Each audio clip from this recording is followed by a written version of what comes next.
Assalamualaikum warahmatullahi wabarakatuh dan salam sejahtera.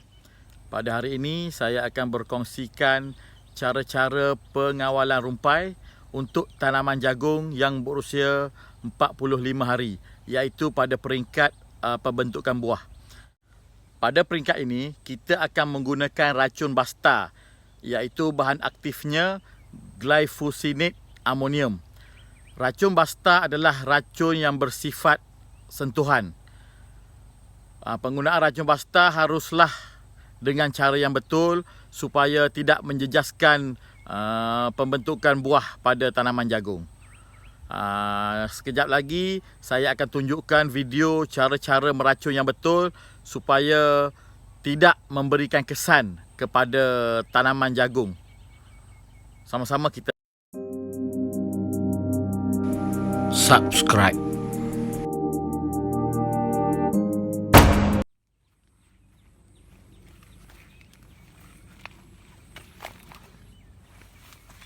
Kalau kita tengok dalam video ni ada rumput, bermacam-macam jenis rumput.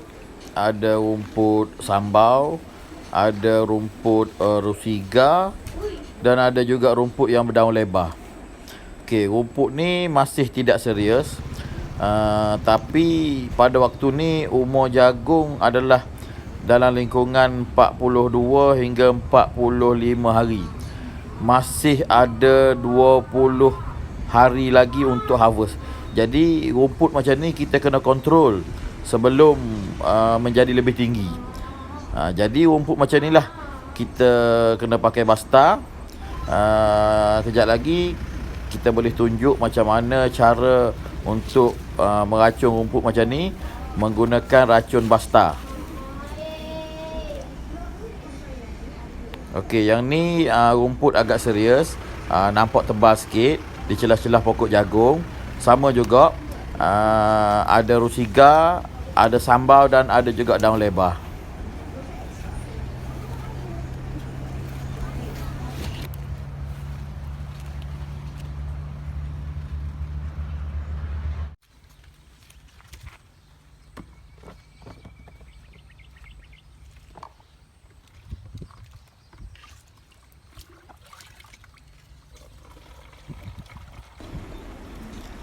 Ini adalah cara untuk membancuh racun basta ke dalam pam racun bersaiz 20 liter. Kita menggunakan pam jenis PB20 kerana pam jenis PB adalah yang paling sesuai dan paling tahan lasak. Okay, terlebih dahulu kita masukkan separuh air ke dalam tangki, ke dalam pam racun dan masukkan basta sebanyak 160 ml untuk 20 liter air, iaitu satu pam. Lepas tu kita kena bilas bekas ataupun penyukat racun tu dalam baldi dan bakinya dituang ke dalam pam racun. Okey, tujuan kita meletakkan separuh air terlebih dahulu dalam pam supaya senang untuk racun basta bercampur di dalam pam. Kalau kita letak air dulu sehingga penuh, dikhawatiri racun tidak bercampur elok dalam pam dan kita terpaksa goyang pam. Jadi kalau kita dah letak air separuh dan kita letak racun, kemudian air separuh lagi tu automatik akan mencampurkan racun basta dengan sekata di dalam pam.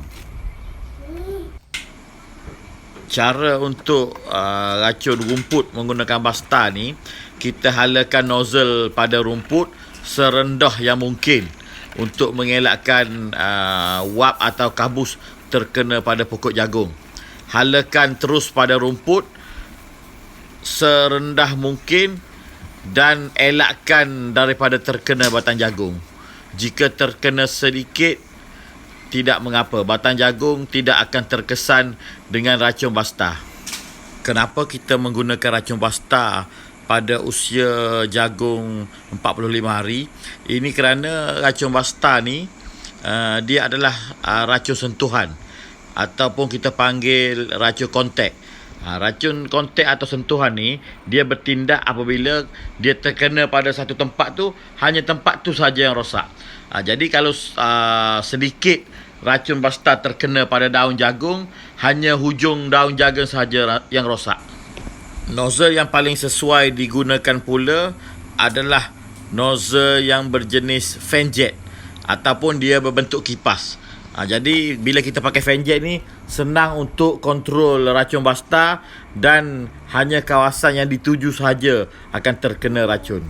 Kita boleh tengok gerak perlahan macam mana nozzle fan jet boleh mengontrol racun basta daripada meminimumkan tempias kepada pokok jagung.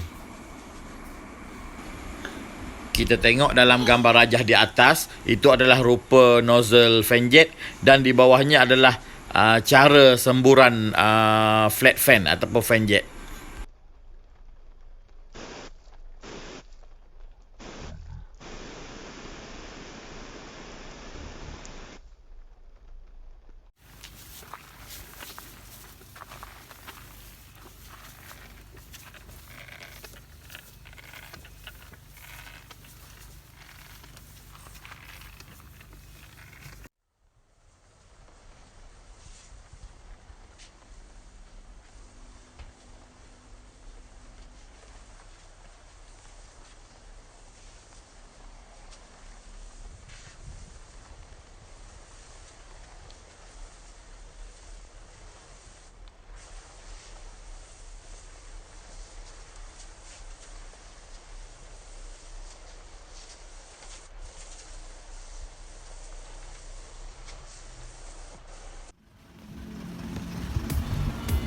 Ini adalah kesan racun basta selepas 3 hari semburan. Kalau kita tengok, rumput sudah mula kekuningan.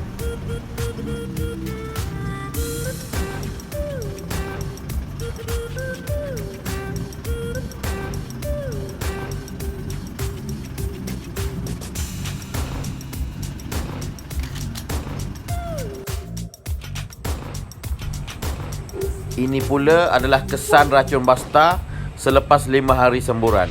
Kalau kita tengok, rumput sudah mula bertukar warna daripada kuning menjadi lebih perang.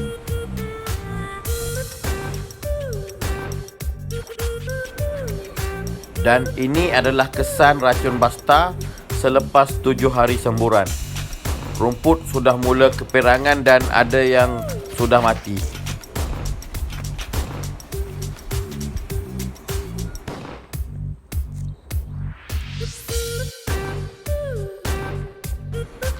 Ini adalah kesan racun basta selepas 9 hari semburan. Rata-rata rumput sudah mulai mati. Tujuan kita meracun basta pada umur jagung 42 hari adalah untuk mengurangkan persaingan pembajaan. Iaitu pada hari ke-50 kita perlu meletakkan baja pada tanaman jagung untuk pembesaran buah. Jadi kalau kita racun rumput sudah mati, ini akan mengurangkan persaingan dalam pengambilan nutrien daripada rumput.